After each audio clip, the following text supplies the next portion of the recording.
Alright, now we've taken a look at the product curves, we've taken a look at the cost curves, right? Using those concepts, now we'll study how a particular firm takes two types of decisions. There are two very important decisions which a firm has to take. Decision number one is output decision. इसका क्या मतलब है? What level of output to produce? What level of output to produce? For example, how many mobiles to produce? How many menu plates, items of a menu plate to produce, right? We can also say it also means what is the profit maximizing level of output. At what level of output will the profit be maximum? This is your output decision which a firm has to take. Another is pricing decision. What price, what level of price to charge, right? All the firm which we are going to study, they will fall in any one of the market structure, in any one of the four types of markets. It could be operating in a perfectly competitive market, perfect competition, or that firm could be operating in a monopolistically competitive market, monopolistic competition, right? Or that firm could be operating in an oligopoly, or it could be operating in monopoly, right? It could be a monopoly. Instead of using the word market, we typically use the word market structures. What is the structure of the market, right? These are the four types of structures. Structure का क्या मतलब? How many sellers are there? Are they selling identical goods or are they selling differentiated goods? What is the level of competition among sellers? And are sellers in a position to set their own prices, or are they compelled to take the price which is determined by the market? Right? These are market structures. We'll begin our discussion on perfect competition. पहले हम perfect competition से शुरू करते हैं, right? Perfectly competitive market है क्या? Which has all of these five characteristics, not two of these, not three of these, all of these characteristics, right? Characteristic number one है perfectly competitive market, वो है in which there are many sellers, lots and lots of buyers and lots of sellers, right? Or each seller is a very small part of the total market. Each buyer is a very small part, a very insignificant part of the total market, right? Let's use some numbers in order to understand this.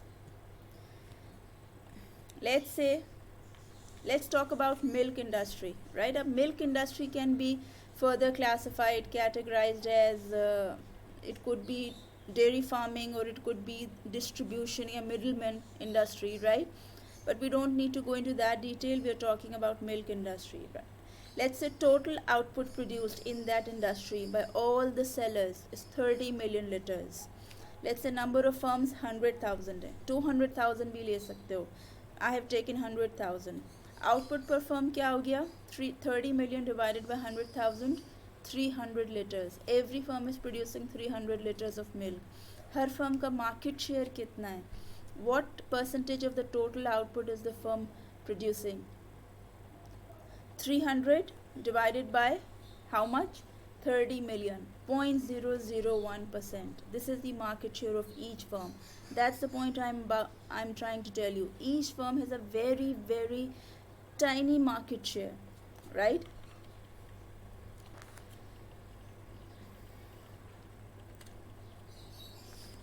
It could even be 0.00001%. It has a very small market share. So there are two observations which I want to make here. Observation number one is that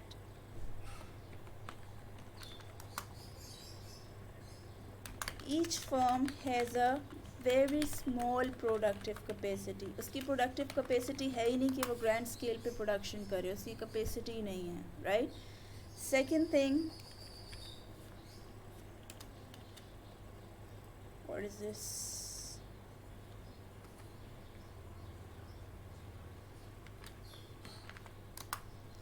Second characteristic is that each firm is able to sell all of its output produced. If it is producing 300 liters of milk, it will be able to sell 300 liters of milk. That's another assumption, right? This was characteristic number 1. Characteristic number 2 is that all firms, they produce identical goods. You cannot differentiate the good which seller A is selling from the good which seller B is selling, right? That's the reason we say they are goods which sellers are selling. They're perfect substitutes of each other. Yani I as a consumer, I'm indifferent whether I purchase good from seller A or seller B. I'm indifferent because I know I'll get exactly same thing. Goods are identical, right? I was thinking when winters arrive in Karachi, oranges which are being sold by one fruit seller, they're exactly similar than the oranges which are being sold by another fruit seller, right? So perhaps goods which are closest to being called identical goods are agricultural goods. When cotton is harvested by cotton farmers, they are exactly similar.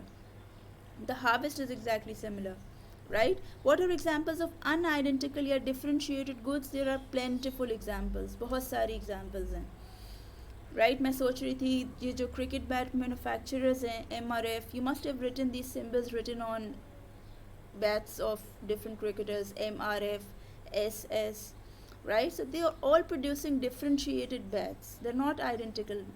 They differ in terms of weight, in terms of design, right? So in perfect competition, goods are identical, right? We'll talk about differentiated goods later. Third characteristic is that buyers and sellers have perfect information. What does this mean? That all buyers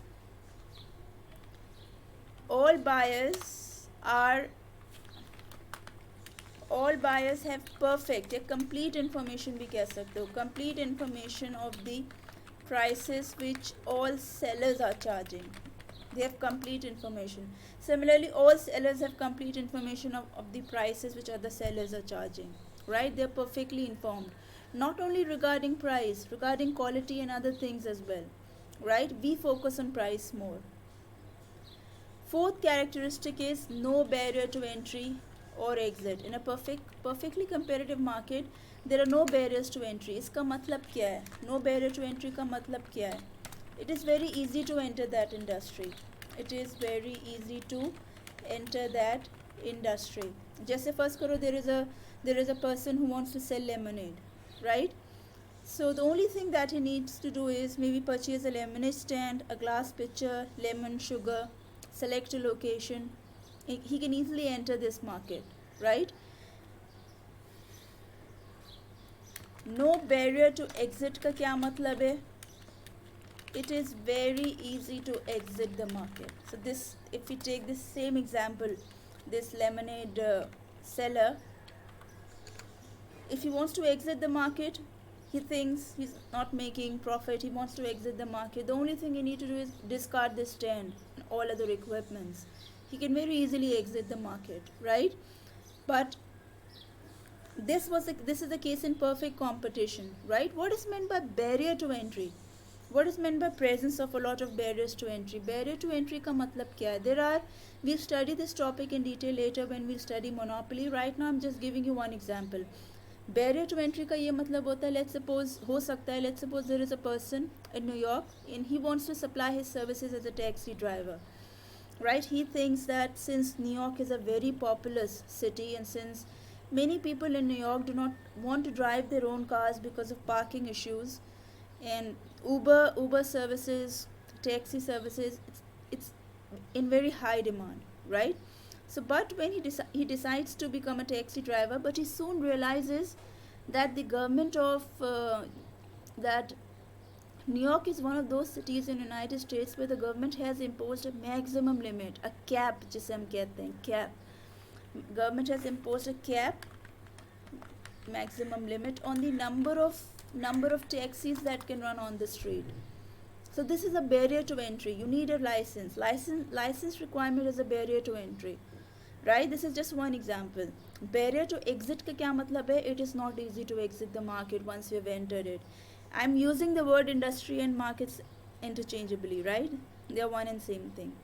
Barrier to exit के ये example ले लो. Let's suppose you're working in an industry in which you have signed, in which your suppliers जो आपको raw materials provide कर रहे हैं, they have made you sign long term contracts. For example, they want you to keep purchasing supplies from them for the next 5 or 7 years, right? So because of this, let's suppose if you want to exit the industry, because of this contractual commitment that you have made, you just can't exit the industry. This is what is meant by barrier to exit, right? Fifth characteristic of perfect competition is price taker. Price taker, very important, most important characteristic of perfectly competitive market. Price taker का मतलब क्या है? That an individual firm takes the price. I want you to understand this concept using the example of a person who wants to sell his shares. Let's say there is a person, right? He has invested shares in stock market. Now he wants to sell it. Now at the time of selling it, he'll just take a look at the market price, right? And he's going to sell at that price. He'll just take that price and he will sell that price. So he's basically a price taker. The market, the supply and demand forces are determining the price. He as an individual does not have any negotiating power, right? This is exactly the same case in case of perfect competition. A perfectly competitive firm, an individual firm, is just a price taker. Let's do a visual inspection of this concept, right? Let's say, once again, I'm taking the example of milk, right? I'm assuming it to be a perfectly competitive market. It's just an assumption, right? There are lots and lots of buyers. So market demand curve is downward sloping, market supply curve is upward sloping. Let's say equilibrium price is $5, equilibrium quantity is 30 million liters, right? अब इस market में एक individual firm की हम बात कर लेते हैं. कोई इंडिविजुअल मिल्क सेलर, ठीक, कोई middleman, an individual seller. Now he is not in a position to set his own price. He is a very small part of the total market. He will just take the price from the market, and let's say if he wants to sell 50 liters of milk, he'll sell at this price, $5. If he wants to sell 100 liters of milk, he'll sell at the same price, $5. If he wants to sell 150 liters of milk, he'll sell at $5. 200 liters of milk, $5. So an individual firm in a perfectly competitive market basically has a demand curve which is a straight horizontal line. It's not a downward sloping demand curve. It is a straight horizontal line, right? What we've already seen this demand curve in previous lectures. What is this type of demand curve called? Perfectly elastic demand curve, right? The question is, why can't an individual firm in a perfectly competitive market charge a price above $5? Why can't an individual firm charge a price above the equilibrium price? Because recall the assumption. पहली assumption तो ये है that buyers, they have perfect information about the prices which other sellers are charging, right? Buyers have perfect information. Number second, all of them, they're selling identical goods. They're perfect substitutes. So let's say this individual firm is going to tell itself that if I raise the price, then as buyers are perfectly informed about the prices which other sellers are charging, they will immediately figure it out. And they will switch to other sellers which are selling identical goods. So why will they pay me a higher price for a good, for an exactly similar good which is being sold at a lower price by other sellers? So he's never going to raise the price. So if I ask you, why can't an individual firm in a perfectly competitive market charge a price above equilibrium price? You're going to say because of two assumptions: perfect information and identical goods. I've already explained this. My next question is, why can't he charge a price below $5? Why the demand curve is horizontal? ना ऊपर जा सकते हैं, नीचे भी हम क्यों नहीं आ सकते? Why can't we charge a price below $5? For this, I want you to recall this statement which I just wrote. Each firm is able to sell all of its output produced. वो जितना बना रही है वो बेच सकती है. तो why won't he charge a lower price? Because of two reasons. इसके दो reasons हैं. Reason number one तो है, reason one is simple mathematics. Let me tell you. Let's suppose हमें पता है that total revenue जो है, it is equals to price times quantity, right? तो लेट्स से उसकी जो this is price, this is the column for quantity and this is the column for total revenue. अगर वो इक्विलिब्रियम प्राइस पे cell करे $5 पे, लेट्स से मैं assume कर रही हूँ 300 लीटर्स, 300 लीटर्स ये चलो 500 लीटर्स सेल करे, his total revenue will be $2,500. Agreed? It is really needless. It's a needless thing to reduce the price. He will never want to charge a price below $5. Why? Because he knows that $4 times 500, our assumption is able to sell all the output. $4 times 500 is 2,000. So it is needless to reduce the price because it is going to dent his total revenue, reduce his total revenue. That's reason number one. Reason number two जो है, it is more conceptual. I told you, मैंने कहा था that in the previous where I wrote a statement here that each firm has a very small productive capacity. उसकी production capacity ज़्यादा है ही नहीं, right? So why does any firm reduce the price? The idea is to attract the customers of other firms, take over their market share. लेकिन a firm in a particularly competitive market is not in a position to take over the market share of other firms. अगर वो price गिराती है, right? उसकी production capacity है ही नहीं to do more production and sell goods to newly acquired customers. That's the reason it is not in a position to reduce price, right? Because it has a very